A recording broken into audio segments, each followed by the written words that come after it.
And thank you for joining us for our conversation today. In honor of Women's History Month, BENlabs is pleased to present I'm Every Woman. Round of applause.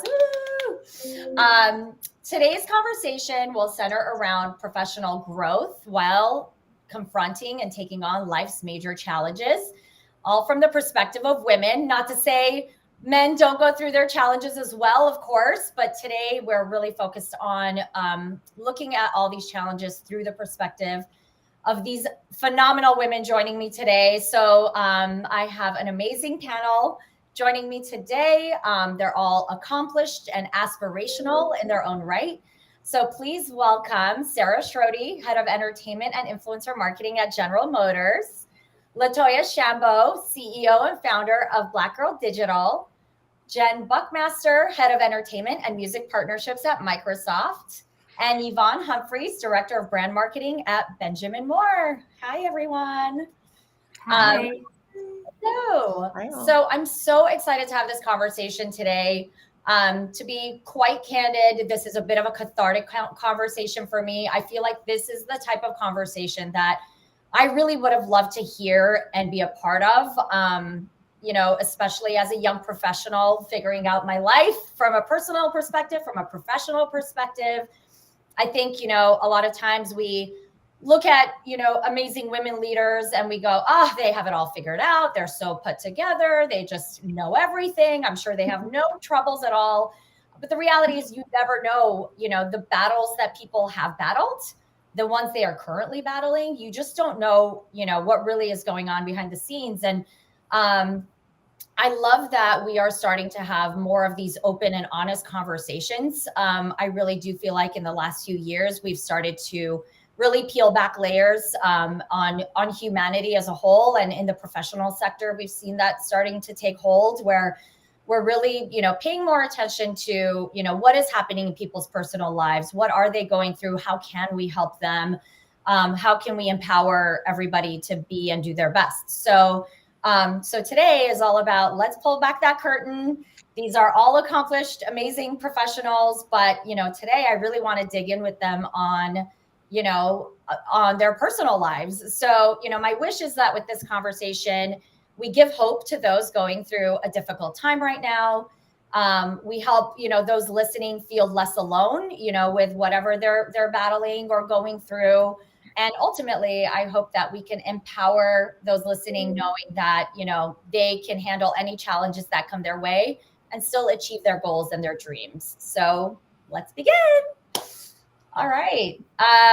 So I would love to go kind of around the horn with everybody here and ask you guys, can you give us an overview of your career and what you're doing today? So Jen, if you want to kick it off, because you're number one on my screen, give us an idea of your career overview and what are you doing today? Yeah, it's a great question. So I would say I probably have the most non-traditional path of anyone who might be looking at my career and thinking, how do I do that? I was a journalism major right out of school. I started working at Live Nation, managing custom concert tours with anything that had like a sponsor on it, like Ozfest or Jägermeister Music Tour, kind of looking after the sponsor side of things. And then I ended up launching the original Xbox from an agency and got recruited to work at Microsoft. So for the last 17 years, I've been working at Microsoft, started in the Xbox division and then started working in lifestyle marketing. And now I'm currently in global media. Love it. How about you, Latoya? Very cool background, Jen. I love to hear it.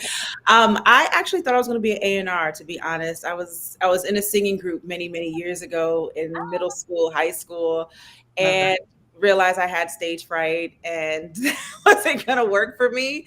So A&R was like the best next thing. But that also did not work for me because I interned at Bad Boy and it just left a terrible taste in my mouth. And so I quickly shifted into the advertising and marketing space, went to FIT, started my career on the agency side, didn't know what it was, what was media buying. I had no clue, but learned it quick and learned that traditional was not the way. It was always going to be digital, and skated on the other side of life and haven't looked back since. Worked for Spike Lee, worked at Complex for most of my career. And Amazing. now I have Black Girl Digital. Phenomenal. That's so incredible. Officially Mutual Admiration Society. How about you, Yvonne? Well, listening to these guys' background, I feel like I'm not qualified to be on this panel. You guys are so accomplished. So my background is a little bit crazy as well. I was actually an engineer major, came out not knowing what to do. I was in investment banking for a couple of years before I ultimately landed in marketing. So most of my career has been in packaged goods marketing, and that's been, moved to a lot of different places, including like international. So I've worked in China, worked all over Europe, did a bunch of really fun things. I've now been at Benjamin Moore for a little bit over 5 years. I'm the director of brand marketing, meaning I basically look to make sure that we have integrity of our brand, how we express ourselves internally and externally. And I'm very happy here. Amazing. And Sarah, last but not least. Awesome. I love how we're getting to know one another through this as well. Hi, everyone. Sarah Schrody. This is embarrassing. I don't know why I'm sharing this, but my parents like to tell me when I was little, when they asked what I want to be when I grow up, I said, I just want to dress up, wear heels, and carry a briefcase. So luckily, I have surpassed those goals. I prefer flats now anyways, but That's so cute. No, I knew I wanted to go into business. I have a very creative side and a business oriented side. So I kind of landed in advertising and PR. Started up at multiple, a couple different PR and ad agencies, and then ended up making the switch to the client side, General Motors. I've been with GM now about 7 years, started on the Chevy business, and then since then transitioned to this entertainment role where, I'm leading all talent negotiations, contracting, music licensing, placement of our vehicles into entertainment itself. And just, the role has just drastically changed when I started with, maybe 1 or 2 streaming networks to where we are today. It's just, my role is really about those entertainment partnerships and bringing our brands to the forefront in the content that, people are watching. So we've also been really taking a really strong stance in trying to normalize EVs, electric vehicles, and EV infrastructure, because that's just, a huge shift that we're seeing from a car company perspective. So excited to be here today. Love it. Thank you so much, you guys. You're so incredible and aspirational, and I'm just so thrilled. I'm like pinching myself. I can't believe we're all here and we're having this conversation. Okay, so I'm gonna dig right in. I would love for each of you guys to take turns answering this. So the question is, what is your why? So like every single person has a deep motivation that fuels their life, right? In the grand scheme of things, there's something that fuels you and drives you. And what is that for you? Has that changed? I mean, we're all growing and evolving as people. So your why may be different than it was 10, 15, even 5 years ago. But what is that why for you? So whoever wants to jump in first, please just jump in. I'll go. It's just easy. It's just right off and Maral, this was the question, the question you didn't tell us about. I love it. You got it. No, I mean, it seems so simple for me, but I have 3 kids, a son, Gibson, he's 5, Kennedy, my daughter's 3, and then a 9-month-old girl, Avery, so I've been in the thick of it, now for 5 years, a 5-year-old, a 3-year-old, a 9-month-old. Mm-hmm. I mean, they're just hands down my why. I mean, I've always had this drive in me professionally, and, that remains even after having 3 kids. But, I want them to look at me and be proud, and, they know that I'm, invested in my work, and we talk about what I do, and we talk about, the cars that GM makes, and that's it. It's an easy one for me. Love it. Love it. Maybe I'll follow that because I also have the same why. Although I was just going to say that when I came out of college, I think it was a different why. Yeah. And when we come out, we're very driven and we want to do well and we want to kind of, impress ourselves and our friends and our family, and we just want to, make money or whatever it is. Right. So, that's where you start. But eventually life takes you down a path. And for me, I knew I always wanted to be a mother and a wife. And that's where it led me. So my why is every day stares at me in my face. It's my 2 kids. Oh, I love it. You know what's so interesting? I love hearing, the kids being the why. And so my daughter has special needs, and so it's not like I'm doing it for her. I'm doing this so that she can live in a better world, right? So that she can experience the people that's going to be there taking care of her. They're better people.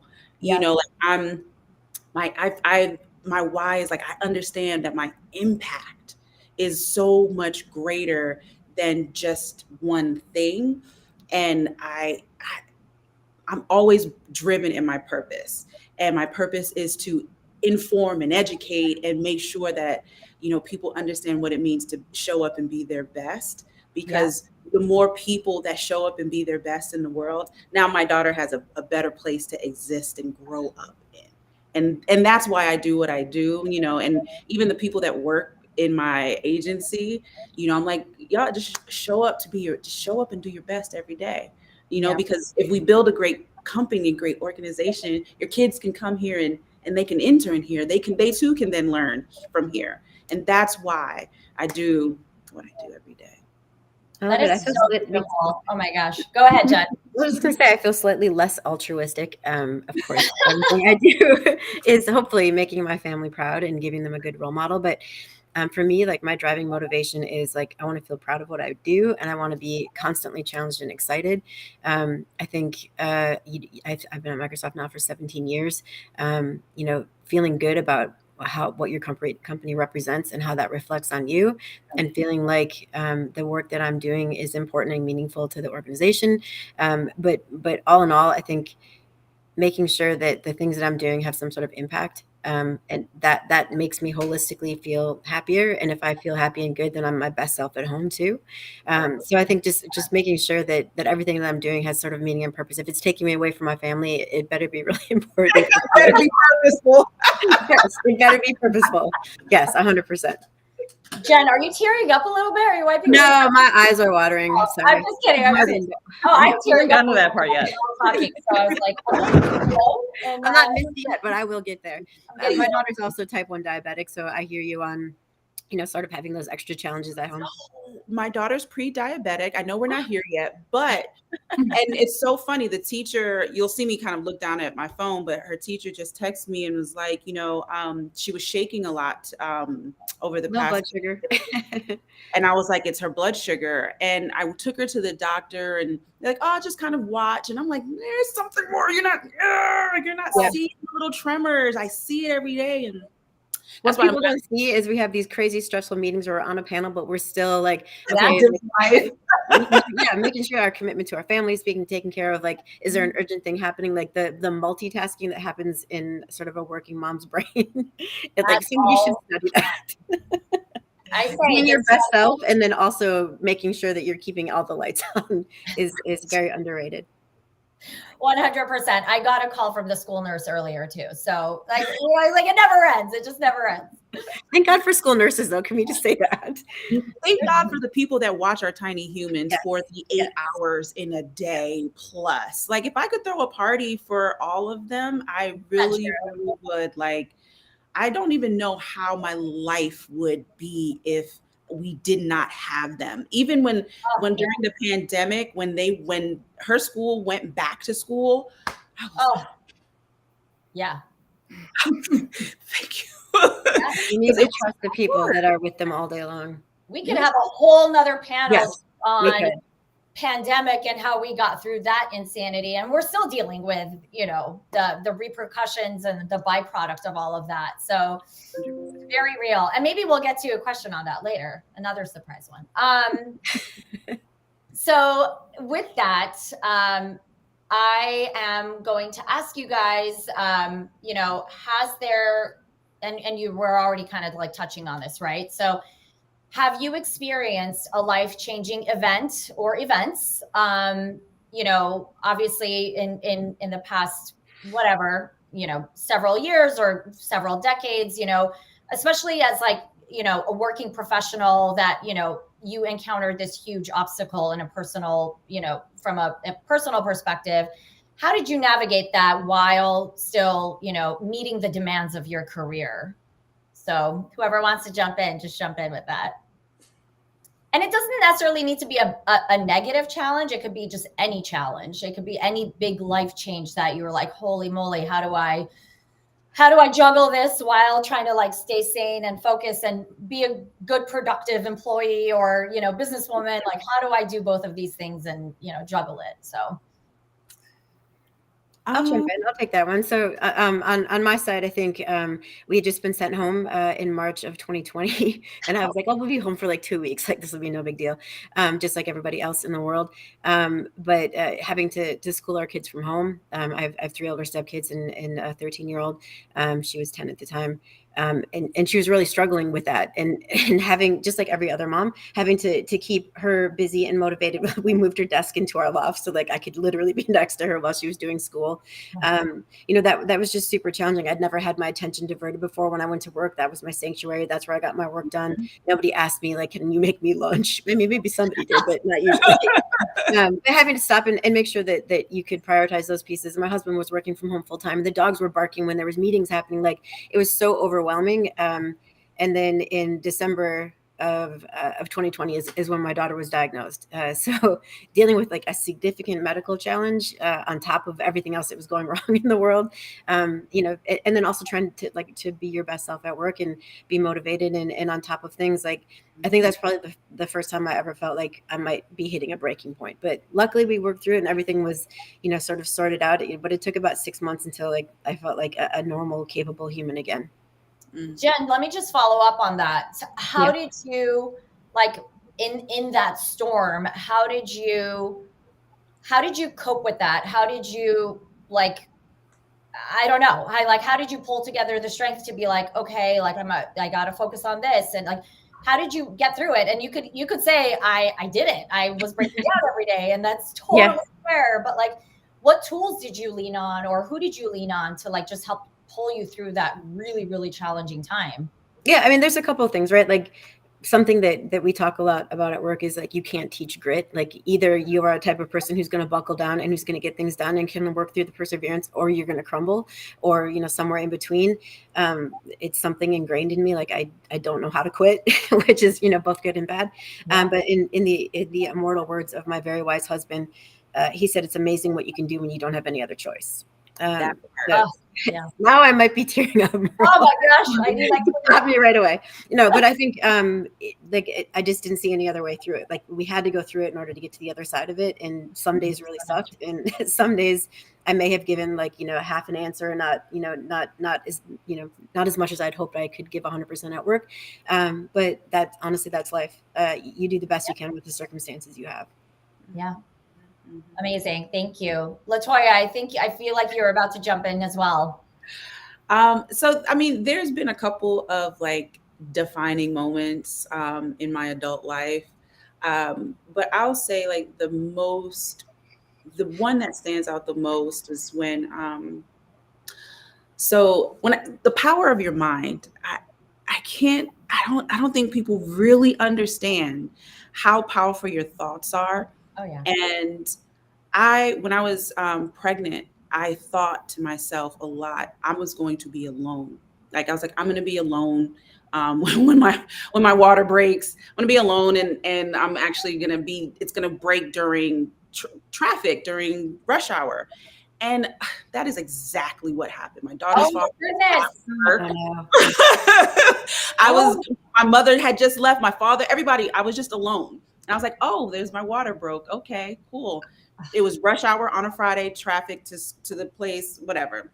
But it was a quick birth. 7 pushes, done. I was done. But I still thought to myself, I was going to be alone.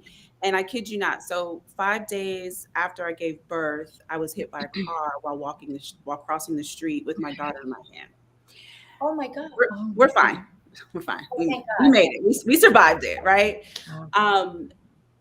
But in that moment, you don't think about, like, I couldn't think about myself, right? I wasn't thinking. I was literally like, oh my gosh, my baby, right? Like, she's a newborn. And luckily, I had strapped her into the car seat, super tight. I was like crossing the street, and I'm left-handed. So usually, you're carrying the car seat down, right? And I'm crossing the street, so I carried her up. And when the car hit the impact, I literally had to break my shoulder to break the fall, so that I didn't let the car seat go. And be, that's why I'm like, I walk in purpose, because God was like, it's not your time. I got you. Because this is it's a busy street. Cars are always coming. Buses come both ways. Wow. And the car cut short. He made a short left. No bus, no cars. Wow. Wow. And it was a 9 o'clock in the morning. People were in the bus stop. Everybody ran out. Somebody ran to pick up my daughter, and she was a 10-pounder. Yeah, I had a 10-pound baby. And so she just cried a little bit. And when the ambulance came, they were like, all right, miss, let's go. And I was like, oh shit, I can't get up. I can't move. Like, I was literally sitting in the middle of the street. Like, I can't feel the lower half of my body. Oh. And in that moment, it was like, wow, but I'm still alive. I was like, I'm still alive though. But Yeah. going through that healing process and going to rehab, I wasn't with my daughter for 15 days after that. I didn't breastfeed. I didn't feel her warmth, like nothing. And when I was going to rehab, there was these guys. They were asking, what happened? And I told them. They were like, oh, and you're not sitting this one out and collecting the check. And I was like, let me tell you something. I don't have time. I don't have time to waste. I have a whole newborn I have to get to. I just got a second chance to wake up and live and do something for this world. Like, I just know that my life means something now. Like, not that I took it for granted before, but you don't move with a sense of urgency sometimes because life is easy. Right. And that through that experience, I was like, I'm never taking a day for granted. And anyone who crossed my path, if the impact for this one-on-one, I'm going to make sure that I impact your life one-on-one. I'm not trying to be a mega influencer and preach to the world. No, it's anyone who's in front of me. Like, this is impact. This is what the purpose is for right now, because this is all I have access to. And that's okay. Because how you got through that without crying, like, I believe every word you're saying. It's, but because and I'll land with this. I don't know if you've ever been on Clubhouse, but this is the Clubhouse lingo. Yes. I'll land my plane here. The crazy part that breaks my heart is that my mother came and took care of us for 6 months. My mother came, she stayed in our tiny little apartment. And, at the time I didn't realize that my daughter's father was going through postpartum on his end. And when I got out the cast and I was kind of mobile, she ended up having colon cancer. She was, this is and what was so awful is that she came to New York, but she was living in Houston, and I couldn't go to Houston to be with her, to support her, because I had to go back to work. And when people look at my life and they're like, oh, it's so perfect. I'm like, it's not. I worked so hard. Like, there was sacrifices that had to be made in order to get here. And when you can't be there for your parent when they were there for you, that's hard. That's hard. Yeah. That's hard. Mm-hmm. Oh, Wow, LaToya. She survived it. No, we're all broken. LaToya, I'm just curious. Was this before you started your company, or It was before. And I just wonder, like, Mhm. that whole experience and that like new perspective and new lease on life, how did that kind of fuel, you know, your creation of Black Girl Digital? So when I went back to when I went to Complex, I was working at Complex at the time. I had to go and sign some paperwork, and I went in the energy that I felt, and the CEO at the time, when he was like, how are you in here smiling on crutches? I was like, you know what? I was like, you know what? This is what I want. This is what I want to do. I want to have my own agency, and I don't know what it's going to look like yet, but I'm going to get the experience that I need in order to figure it out. And that's what I did. I was at Complex for 7 years, 3 different departments. I helped build a lot of their process, and a lot of that process is how I run my influencer marketing agency. It was built on community. It was built on network. It's built on how can I support the Black female community and get more dollars in there, because they don't know about the advertising industry. They don't know how to structure deals. But I do, and I love what I do, and I love my community. And now I my purpose and my expertise, it's in perfect alignment. And I'm able to just support my community in ways that I just couldn't even dream of. Like, it's been amazing. Amazing. What a great feeling to feel like your purpose is really aligned with who you are and all of it. So that's amazing. Thank you for sharing. Yvonne, how about you?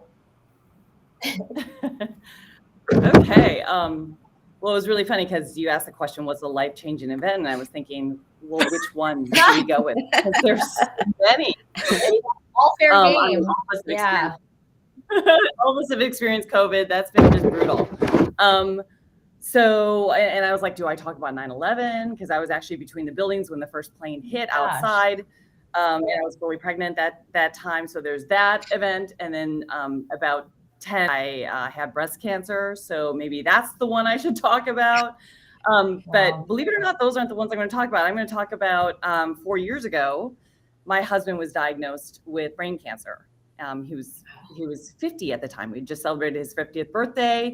My kids were 14 and 17 at the time. He had a 1-year battle with cancer, and it was brutal watching this very athletic, gregarious, fascinating. We used to call him Renaissance man. He literally could do anything. So to watch him go from being an incredible athlete to being completely, immobilized, seizures, bedridden, the whole progression was just brutal to watch. And then to have to hold down a job during the time and try to keep my kids, happy and on track. So that was really difficult. Like I said, we lost him after a year's battle. And then we literally lost them the day before COVID shut all of us down. Oh, and that was so this is worlds colliding. That was the same week that we at Benjamin Moore had hired a new advertising agency, and it had just launched a brand new campaign. And in that campaign that had launched 4 days before he passed, we had a lot of people kind of hugging each other because we talk about the love that we feel for each other in this brand and with all our constituents. And we had to pull all those ads down immediately. So he passed away on Thursday. The world shut down on Friday. And on Monday, we are triaging, figuring out what to do with our advertising. So really no time for bereavement. It's been a crazy ride ever since. We miss him every day. But so that was worlds colliding. And that is my story. So how did you console your kids? I'm so sorry. I was going to ask a similar question. Yeah, it was a really tricky time because, I knew from the moment of diagnosis that he was not going to make it. But I had to keep it a secret for many, many months, not only to keep him happy and hopeful, but also to keep my kids on path. My little guy was in 8th grade. My daughter was in 11th grade. So they were going through some very intense times at school. And so it was acting really for the first bit until it wasn't. And that made it easier in some ways, but harder in others because we had, so many other things to deal with. But they've persevered. And I think the way I say, how do I show them how to go through a crisis? And it's not sitting in a corner and rocking myself to sleep. It is getting up and putting a smile on my face and making sure I can show them how to get through it, how to be really, really tough. I'm really lucky also, I should say, that I was surrounded with a community of friends, family, my town, and then at work too, a very understanding team all the way up to the very top. So I'm very lucky that they understood what we were going through. We had, let me just tell you, umpteen visits for chemo and infusions and nonstop hospital visits. There were so many stories that go with that, but I just felt like I had to show them how to go forward. And I also wrote a blog during that time that I shared with friends and family. And I've been told, I don't really know, but I've been told that it's helped some people get through difficult times in their lives. So sweet. Wow. Just goes to show you have no idea what's going on in somebody else's life. When you sit across them in a meeting, if someone's short with you, like you just have no idea. Exactly. You don't know the battles anybody is waging on a daily basis. That's incredible. You guys are so resilient and incredible. How about you, Sarah? Yeah, honestly, I'm crying. I have like a pit in my stomach after all of this. I relate to each and every one of you, like the words you said.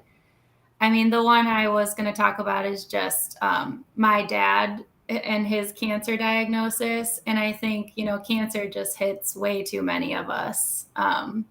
So he was, pretty shortly after I joined General Motors, was diagnosed with cancer. And I remember sitting at the headquarters in the Renaissance Center in Detroit and like getting the call and hearing the news. You never forget where you were and what it felt like.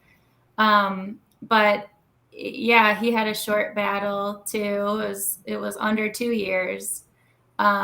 He passed away. It was brain cancer as well. And I mean, he passed away. I was 9 months pregnant with my first child. And I had the baby almost to the day, like a month after he died. So, I mean, losing a parent, losing anyone, but I mean, losing a parent is just a feeling that you don't understand unless it's happened to you. And honestly, the question about like, how did you handle it?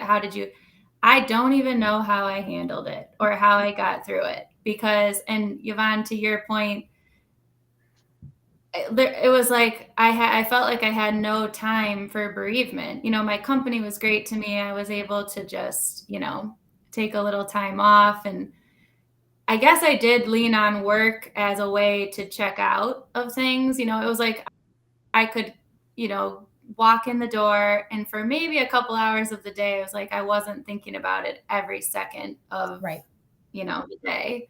So I did lean on work, and, my boss at the time, she said to me, Sarah, your body has a natural equilibrium, and you're not always going to feel this down. And I remember at the time, I got upset with that comment. I was mad by that comment. I was like, how do you know? I feel like I'm always going to feel down. But she was right. I mean, we are so resilient as human beings, and the grit, Jen, that you talked about, that's such a powerful word. I don't know. I had my baby, a month after. I continue to take with me just an immense sadness that like he's missed where I am today. He's missed meeting all of my children. He's missed all these really fun parts of life. Yeah. But I had such a strong relationship with him. He's my favorite human in the world. So I just have to take that with me. But I don't know. It's still with me. And I keep a picture of him in our kitchen, and maybe too much with little kids, but I talk about my dad all the time, and my kids feel like they know him. They'll bring him up on their own, which I think is just remarkable for such little kids to say Grandpa Steve, who they never met.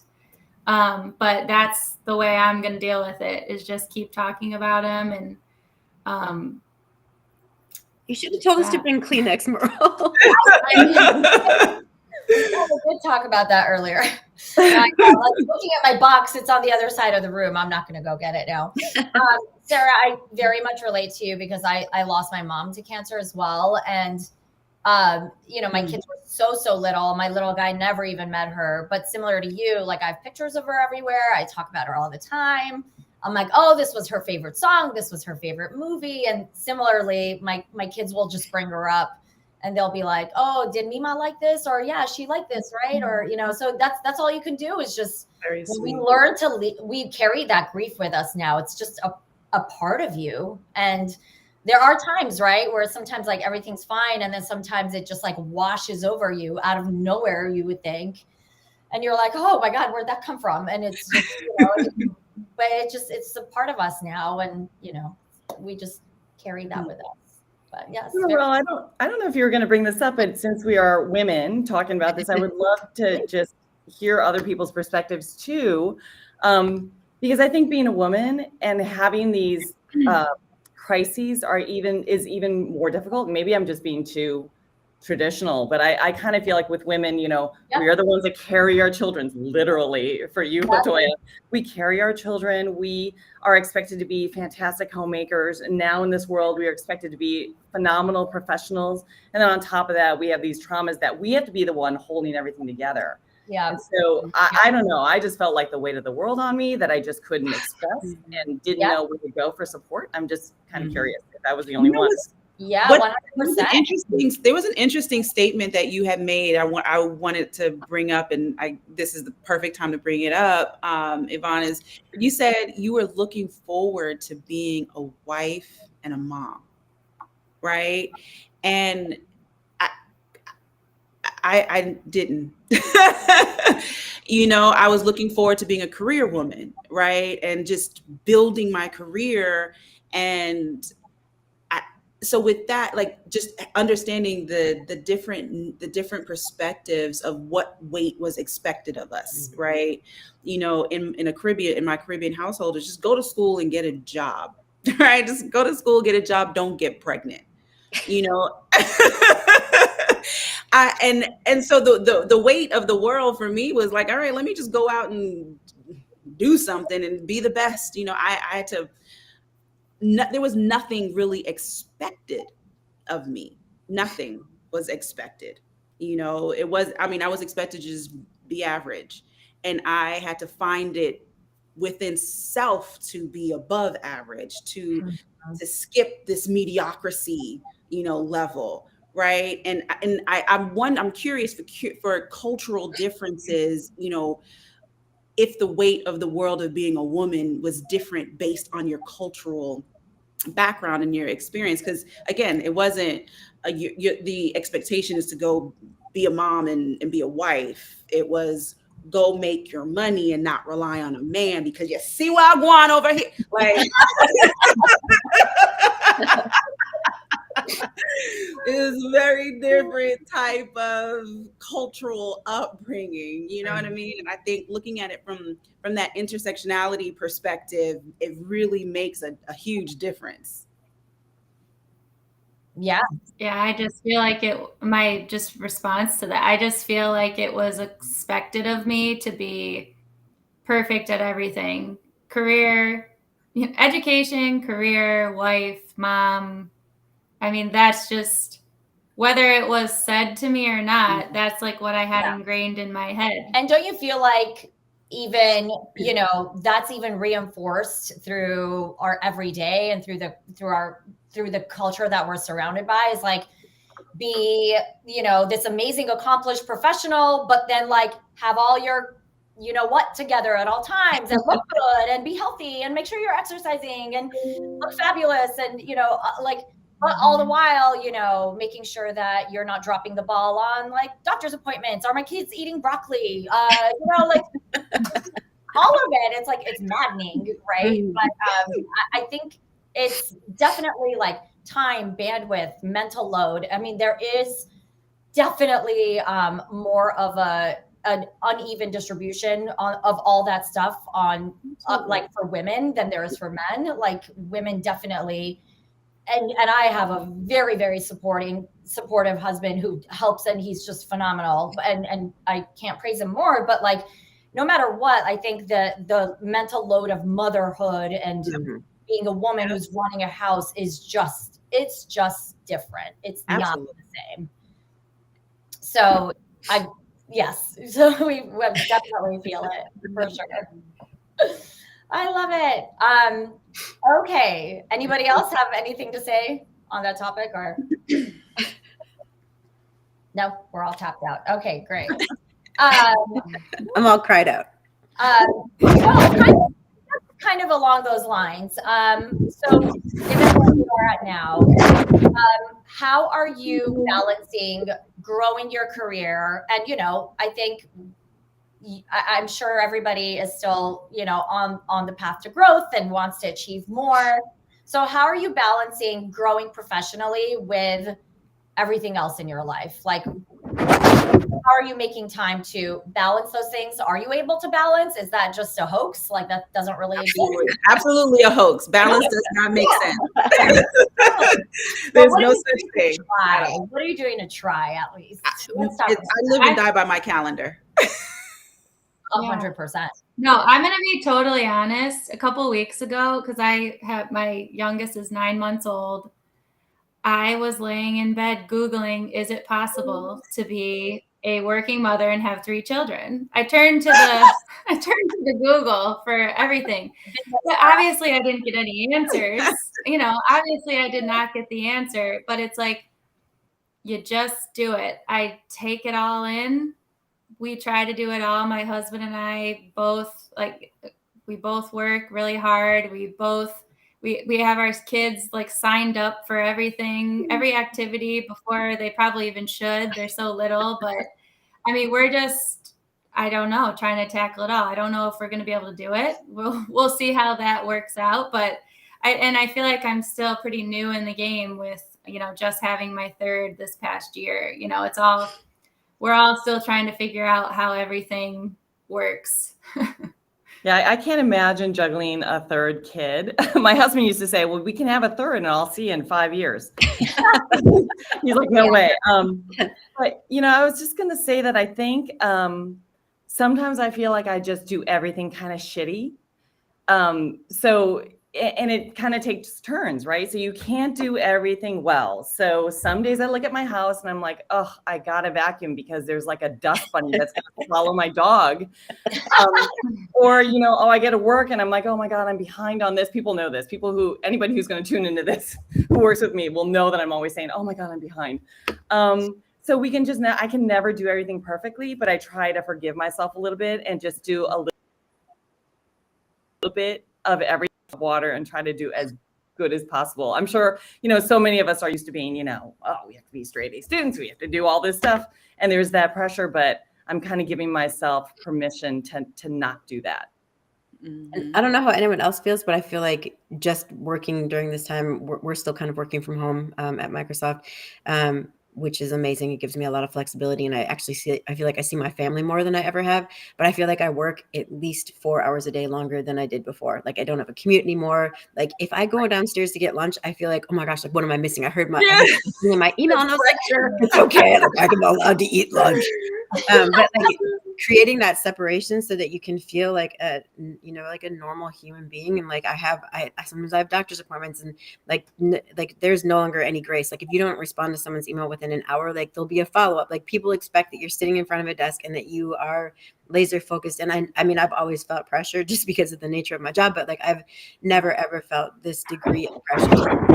Make sure it's delivered, you know, make sure all your stuff is buttoned up, respond right away, make sure that your response doesn't have any typos in it. Like that part, like I struggle with. And I'll tell you a funny story. Like just when I think I'm having it all, my daughter left me a note on my desktop. Like she just wrote down a little on a Post-it note that said, "Mom, you are the best," with a bunch of little hearts and an arrow. And I turned it over and it said, "At working." So yeah, she trolled me really hard. I was like, oh my God. That's when I thought like I was really nailing it. He made sure that I was still aware that, you know, work takes priority.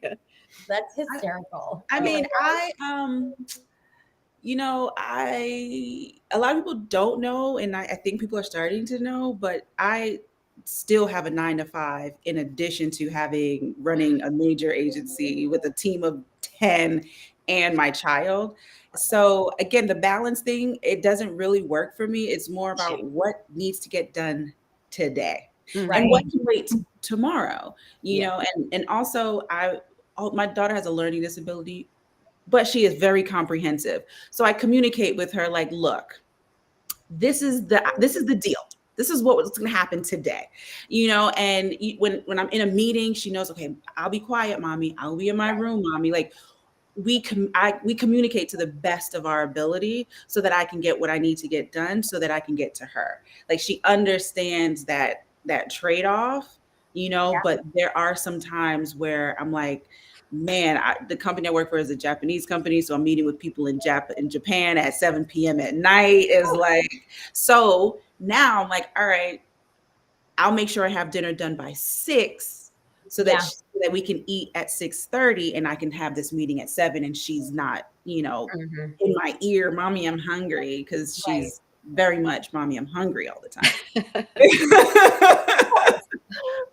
I mean, I've heard it be called, there's no such thing. I think it's like Ariana Huffington that says this, but there's no such thing as work-life balance. There's work-life integration. You just like figure out how to integrate those two things together. And it's just, you just, that's Make it work. Make it work. Yeah, exactly. So I would ask, oh, sorry, go ahead. No, I was saying it looks like a question came in about work guilt. Oh, I love this question. I love the guilt question. I do. Because jump in. I took my daughter to daycare the minute it was time to go to daycare. I was like, there is something to be said about having and owning your sanity. And if we as a human, we cannot be good for anyone if we're not good to ourselves. Yeah. If we can't take a minute to regroup, and I even tell this to my daughter's father, one of the things that could have saved our relationship is if you would have taken her and given me my time and given me time to myself, because time. Oh no, we lost Yvonne. I mean, Latoya. Sorry, my screen was funky. Well, I really hopefully she could jump back on. And I really like that train of thought because I think we're all like vigorously shaking our heads because we can totally relate. But it's that whole thing of like, when you're on the airplane and if the captain says if the air cabin pressure drops, like make sure you put the mask on first before you help somebody else. So goes along with that, right? So in that realm, does anybody have like anything to add to that in terms of just not feeling bad about making time for yourself in order to be there for others? I was just going to say I needed to hear her response and I look forward to hearing the other responses because full transparency, I mean, it's been really hard for me not to have the mom guilt.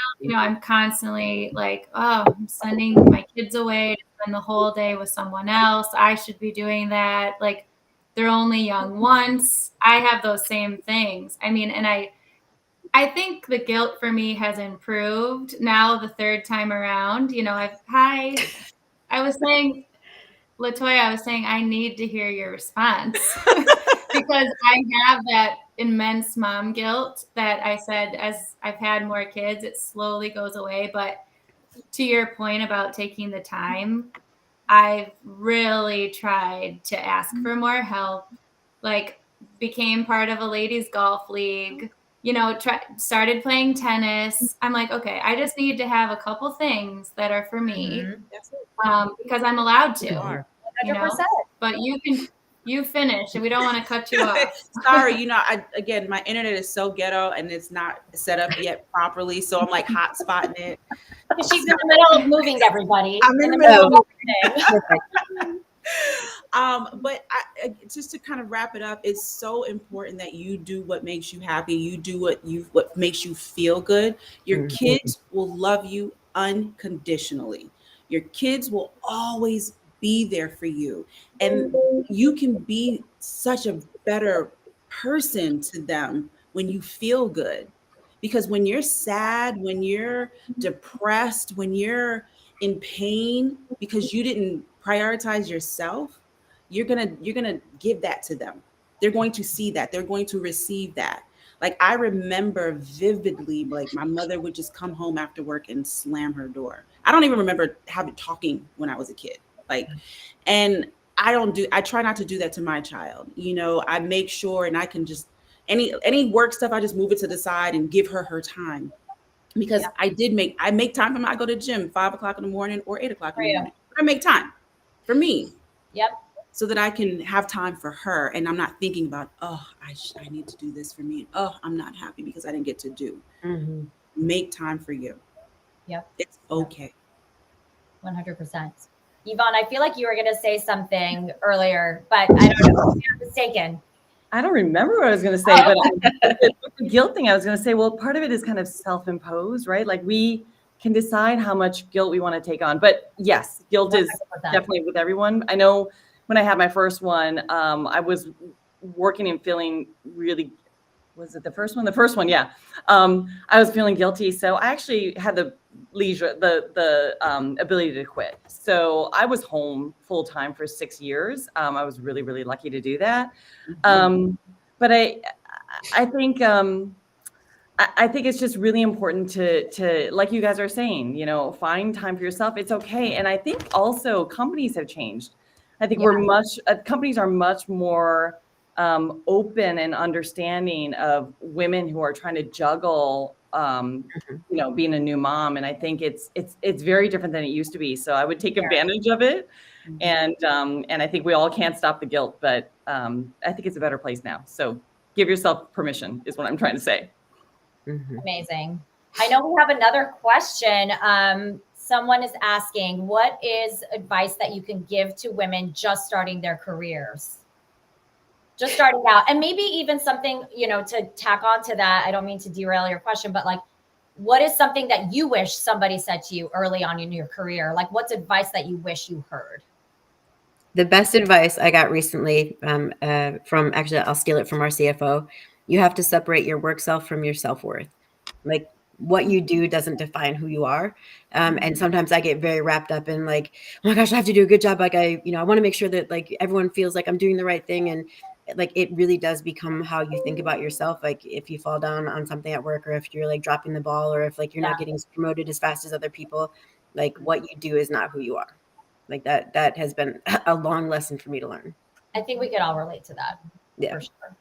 I'd also add, understand how to identify your trajectory, right? It's like you get into a role, you interview for this job. I'm going to be this marketing assistant. Well, then what, right? And does that company offer that? And how are they going to help you get there? And what do you need to know in order to get there and be the best? I think that oftentimes people just go into a job and they just go to do the job. But every time I went in to do a job, I actually looked at all the roles within the company, within my department, to understand, is there going to be room for me? And there was a point in which I understood that I would never be the CEO of a major agency. And I had to make my own, you know, in order to achieve that at the rate in which I was ready to achieve that, you know. So it's just, think about your trajectory. I'm not saying rush through it. I'm saying iron it out. And you know, you can't make too many tight plans, you know, be flexible and nimble in that. But just know, like, if marketing is your jam and that's where you're going to start, this is where you start. But here are the other 5 places that you can go, because you have to start thinking about the skill set that you have to start building to get there. Amazing. Yeah, I do agree with that. Oh, no, you please go.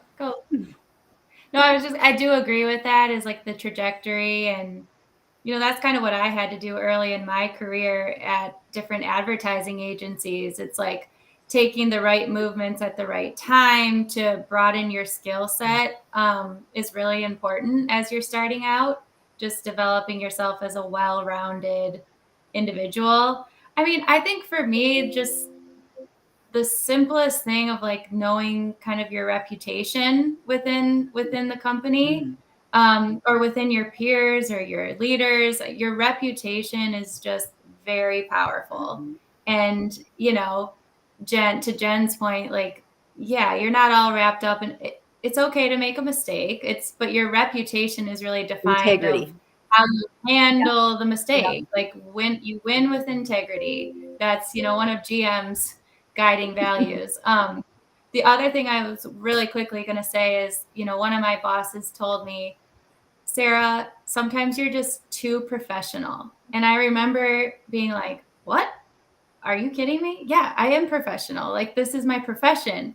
But I really took that because there is a good point in that. I think a lot of times you need to show yourself as a human as well. I mean, don't just try to use the big words. Like, I really try to stay cautious with my team and people I interact with. Like, communication is key. Simplify things, be candid in your delivery. Like, don't make people try to guess what you're saying. So I don't know. I just think like clear communication, ask questions, never be afraid to ask questions, and just help manage your reputation. I love that. Love it. How about you, Yvonne? Yeah, these are all incredible. I guess I was thinking when you asked the question, you know, what is the advice you would give your younger self? And it's the advice I've given my children, which is do what you love. Because if you love it, it will never feel like a job. So if you find yourself in a place where you're like, oh my God, it's a job, and I have to go back and it's a job, just reevaluate and get yourself in a place where you're full of happiness. Life is too short, as we've seen. And I've seen too much of. And so I think that's the lesson I would have liked hearing when I was 18. Gosh, that's so beautiful. Oh, and get a mentor. Find someone who's going to give you some real critical advice that's going to help you become better. One thing that I feel like sometimes I kind of just skated through and no one was like, you could do this better. You could work harder. You're not pushing yourself hard enough. You're not trying. Like, things just come easy. Sometimes things will just come easy, but you don't want to be reliant on the easy road. You want to be reliant on the road that's going to push you to become your best self. And you get there faster when you have the right people around you that believe in you and they see greatness inside of you more than you do to help you get there. That is just a critical part that I wish I had in the start of my career. Amazing advice. Amazing. I'm going to add one thing to that too. And I will say, I think, you know, you could be really driven and super smart and work your way, you know, to close to your dreams. But there will come a point at which if you're not working on yourself as a person, forget your skill sets. You could be incredible at your job, but at some point, if you're not at peace with who you are, or you're not addressing like your own stuff, it will start to hinder you. So I'm a big fan of, you know, going to therapy, talking to people, working on yourself, growing yourself, like bettering yourself. I think it's really critical, and it will, you know, it will dovetail into your career path too. So I think it's really important to be in a good place. You know, self-aware as to grow as a person. Gotta be self-aware. Yeah. Well, we're almost out of time, and I feel like I don't want this panel to end. It's been very therapeutic. I thank everybody. It's helpful for me, and hopefully also for other people listening. 100%. I think, yeah, we had another question. I just don't know if we're going to have time. Maybe we could take it really fast. We have somebody asking, being a working mom is amazing, but it can be daunting to others. You know, what if I don't want to have kids? Like, what if I don't want to feel pressured into that typical biological timeline? So what kind of advice do you have for somebody who that's not their jam and that's not their wish? It's a good question. I the thing I hear most often is the women who don't have kids feel like they aren't allowed to take as much time, or like they don't have a valid excuse if they need to leave work early. I think sort of normalizing everyone's got something going on at home. Kids are not. Like, everyone has like priorities and responsibilities and family members they're caring for, and, you know, just caring for yourself and your household. Like, one is not better than the other. Like, everyone needs to be treated with the time and grace that they need to sort of handle their life outside of work. So well said. So well said. I can't add anything to that. We all agree. All right. So we're officially at time, and I hate to end this conversation. Maybe we'll do a part 2, guys. What do you think? I love it. I'll bring Phoenix. I think I've been listening to too many podcasts. I feel like I'm like, you know, the next Jay Shetty or something here. But thank you, everybody, for joining us. We hope you found a lot of value in the conversation. I know I did. And thank you for joining us. And let's continue celebrating women every day, not just, you know, during Women's History Month. I was just reading an article this morning about 2023 being the year of the hype woman, you know, and as women, we should be hyping each other up and lifting each other and empowering each other. Latoya, I'm looking at you because I feel like your company is like just completely embodies that. So I'm all about, you know, being each other's hype women and lifting each other up, and, you know, we could all achieve our dreams. So thank you so much for joining us, everyone. And we'll see you again soon. Thanks, everyone. Thanks, everyone. Thank you. Bye. Bye. Bye, everyone.